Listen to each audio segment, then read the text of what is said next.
Pierre-Alexandre Anglade, bonjour, bienvenue. Donc député à La République En Marche des Français de l'étranger, on va beaucoup parler des législatives qui sont devant nous désormais. Mais hier, Emmanuel Macron s'est enfermé toute la journée. On a appris qu'il a repoussé le Conseil des ministres à jeudi. Est-ce que vous savez ce qu'il prépare ? Il doit vraisemblablement préparer la suite.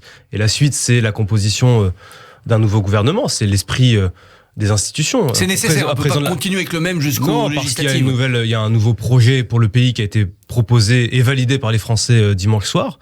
Et donc, il faut une nouvelle équipe pour mettre en œuvre ce projet, pour la planification écologique notamment, pour le pouvoir d'achat, pour l'école, pour la santé, enfin tout ce qui a été proposé par le président aux Françaises et aux Français, qui a été validé par l'élection dimanche soir. Un nouveau gouvernement avec un nouveau Premier ministre, forcément, il faut une incarnation forte et nouvelle. Oui, parce que le président de la République a dit assez clairement qu'il voulait un Premier ministre en charge de la planification écologique, que c'était une priorité politique qu'il se fixait pour ce nouveau mandat. Et donc oui, il faut, je crois, une nouvelle personnalité pour incarner ce nouveau quinquennat et cette nouvelle dynamique que l'on veut donner au pays, les réformes profondes que l'on veut porter, et puis les élections à venir qui arrivent au mois de juin. En 2017, le président était allé chercher dans un autre camp que le sien, son Premier ministre, Édouard Philippe. Ça a plutôt été une réussite, validée par l'opinion. Est-ce qu'il faut faire la même chose et aller chercher cette compétence écologique ailleurs que dans le clan En Marche ? J'ai pas de conseil à donner au président de la République. Je pense qu'il sait très bien ce qu'il a à faire lui-même. Mais il y a un esprit qui nous a toujours animés depuis les premiers instants de la République En Marche et qui a toujours porté le président de la République, c'est celui du dépassement.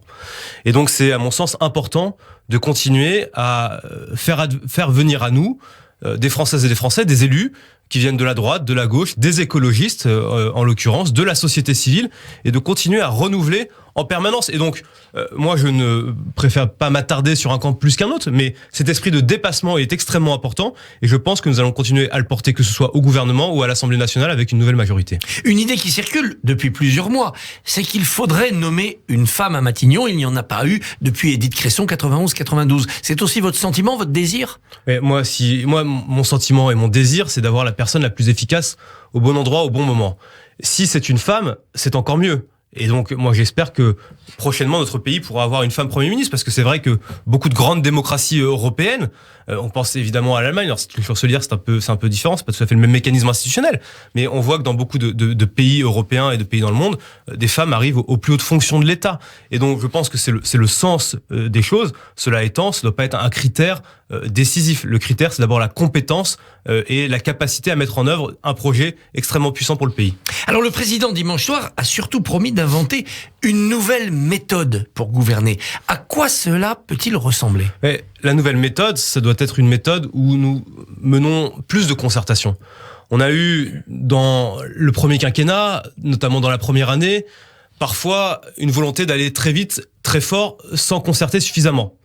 C'était le renouvellement extrêmement rapide, extrêmement profond qu'on a connu, qui nous a porté avec un souhait des Français de voir des réformes rapides advenir. Et c'est vrai que parfois, on est allé trop vite. On n'a pas suffisamment concerté avec les partenaires sociaux, on n'a pas suffisamment consulté dans les territoires, sur le terrain. Donc il faut le retour des corps intermédiaires. Et donc là, il y a la volonté, je crois, de mieux associer à la prise de décision, de mieux associer dans la concertation, que ce soit sur les retraites. Le président de la République et ceux qui l'entourent l'ont dit extrêmement clairement, sur la mise en œuvre de la réforme de l'école, pour faire en sorte qu'il y ait des projets pédagogiques qui se développent au plus près du terrain, pour l'hôpital public et pour le système de santé en général, sur la planification écologique. Donc être capable de mieux associer les corps intermédiaires, les syndicats, les citoyens, les associations, quand des citoyens se constituent en association, par exemple, pour un projet pédagogique, pour une école, et être dans cet esprit collaboratif qui, je crois, correspond à l'ère du temps. Vous savez, les gens, aujourd'hui, ils se satisfont plus d'aller voter, de disparaître pendant 5 ans de la vie démocratique et de revenir voter 5 ans plus tard. Ça fonctionne plus comme ça. Il faut associer tout au long du mandat. C'est ce qu'on a essayé de faire dans la deuxième partie du quinquennat avec le grand débat, avec la Convention citoyenne pour le climat.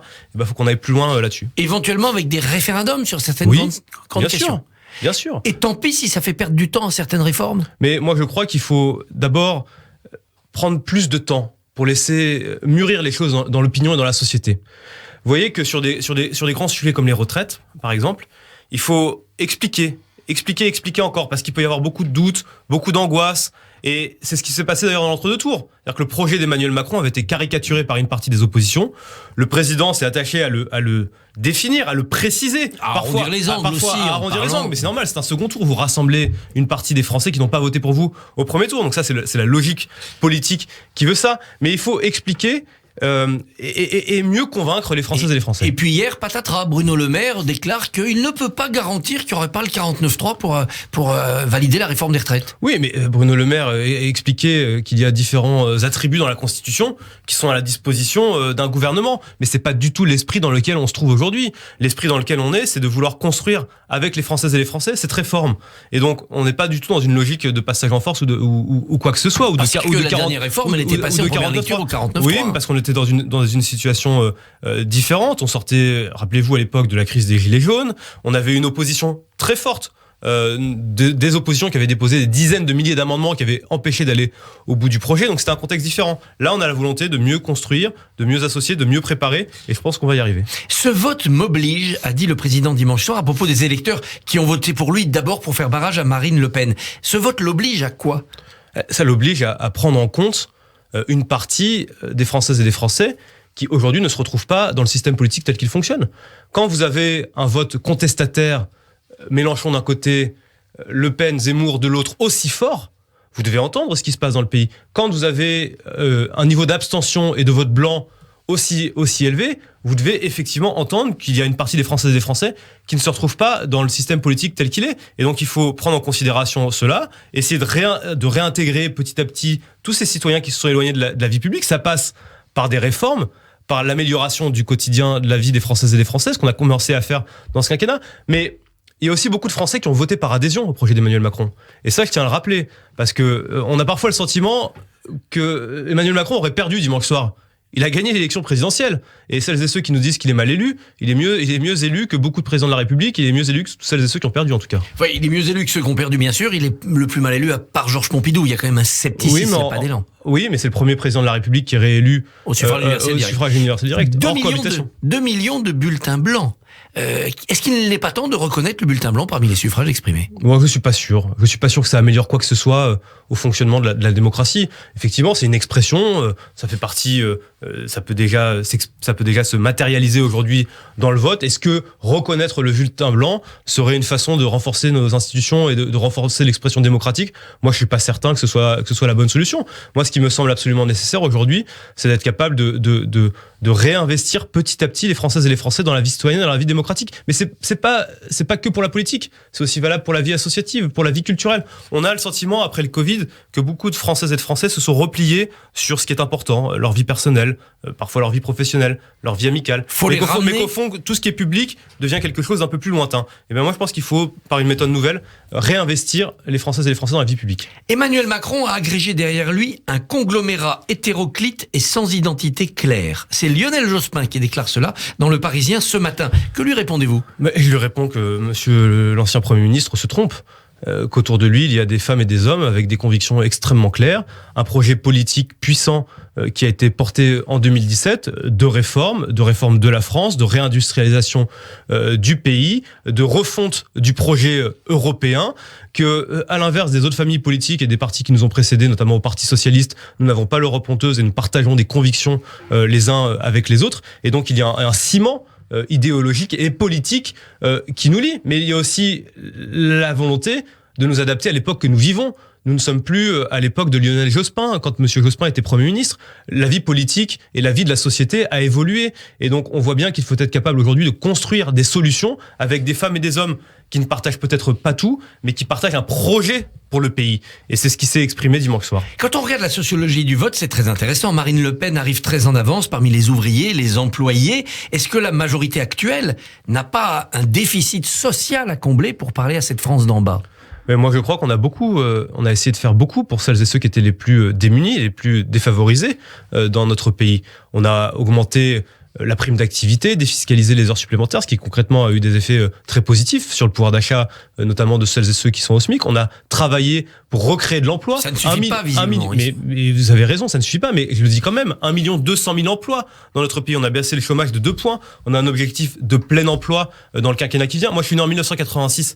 Depuis que j'ai l'âge de comprendre les choses du monde, on parlait de chômage de masse. On est en train d'en sortir du chômage de masse. C'est quand même un exploit assez extraordinaire. Et ce que je dis à celles et ceux qui ne voient pas encore concrètement dans leur vie les changements, c'est que nous allons continuer sur le pouvoir d'achat, sur l'emploi, sur l'école, sur la santé, et lutter contre ce sentiment d'abandon et de déclassement qui peut exister dans une partie de notre population. Pour gagner les législatives dans cette semaine, est-ce qu'il ne faut pas très très vite faire des gestes sur le pouvoir d'achat ?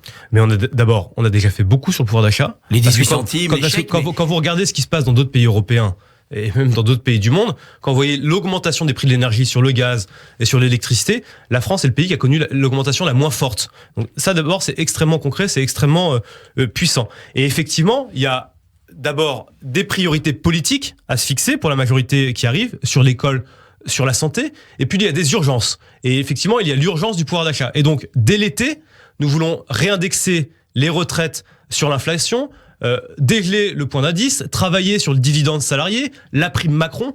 Les premières semaines, les premiers mois de la nouvelle législature seront des mois de travail pour le pouvoir d'achat et la protection du pouvoir d'achat des Françaises et des Français. Et il n'est pas possible de réunir déjà les députés en ce mois de mai, puisque vous êtes encore en session, même si elle est suspendue, pour faire passer une partie des mesures avant le mois de juin. Moi, nous verrons ce que les uns et les autres peuvent décider. Moi, je crois que nous ne sommes pas dans ce temps-là. Je pense qu'il y a un temps démocratique avec l'élection législative qui se présente aux Françaises et aux Français au mois de juin, qui arrive dans quelques semaines. Il va y avoir une campagne importante qui va se dérouler, et donc ce mois de mai est celui de la campagne. Après, s'il y a un choix politique différent qui est fait, on est évidemment disposé à venir à l'Assemblée nationale et à travailler le plus rapidement possible, mais je pense qu'il y a des échéances électorales et démocratiques importantes pour le pays d'abord. Comité stratégique des Républicains ce matin. Certains élus LR veulent vous tendre la main. Certains parlent même d'un contrat de gouvernement. Est-ce que vous êtes prêt à saisir cette main ? Si ces élus des Républicains, qui pour beaucoup d'entre eux ont dit beaucoup de mal de nous pendant 5 ans, avec beaucoup de violence dans l'hémicycle, sont prêts à changer d'avis et à se retrouver derrière le projet du président de la République, c'est avec grand plaisir.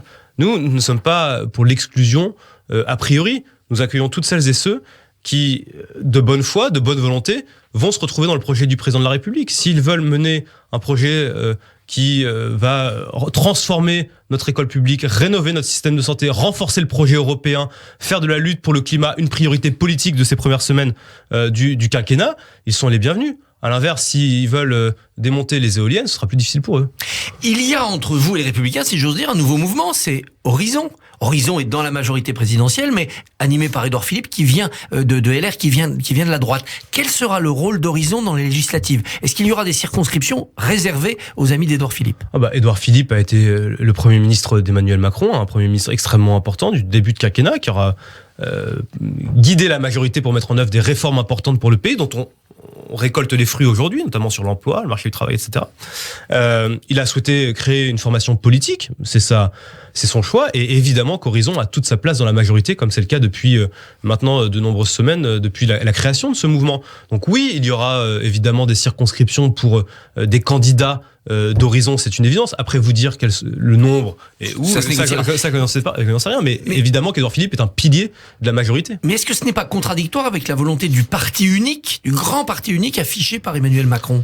Mais écoutez, on verra comment les choses avancent. En tout cas, ce qui est clair, c'est qu'il y a la volonté d'avancer aux législatives avec une bannière commune de la majorité présidentielle. Nous verrons quel sera le nom dans les jours, les semaines à venir. Et ensuite, je crois qu'il y a la nécessité d'organiser, de structurer la majorité avec des courants. Pour être certain que c'est passé des courants, mais en tout cas pour être certain que le quinquennat qui arrive soit un quinquennat efficace et qu'on ne verse pas comme dans des quinquennats passés, pas comme dans celui qui s'achève, mais dans d'autres, dans des guerres de chapelle, dans des guerres de courants, dans des guerres de partis qui au fond n'intéressent plus les Français. Ça peut réussir, ça, avoir une bannière commune et puis des courants en évitant la dispute. Moi, je pense qu'on a réussi à travailler ces 5 dernières années avec des personnalités qui venaient d'horizons extrêmement différents, de Richard Ferrand à Édouard Philippe, de Jean-Yves Le Drian à Gérald Darmanin. Ça a fonctionné et donc ça peut encore fonctionner.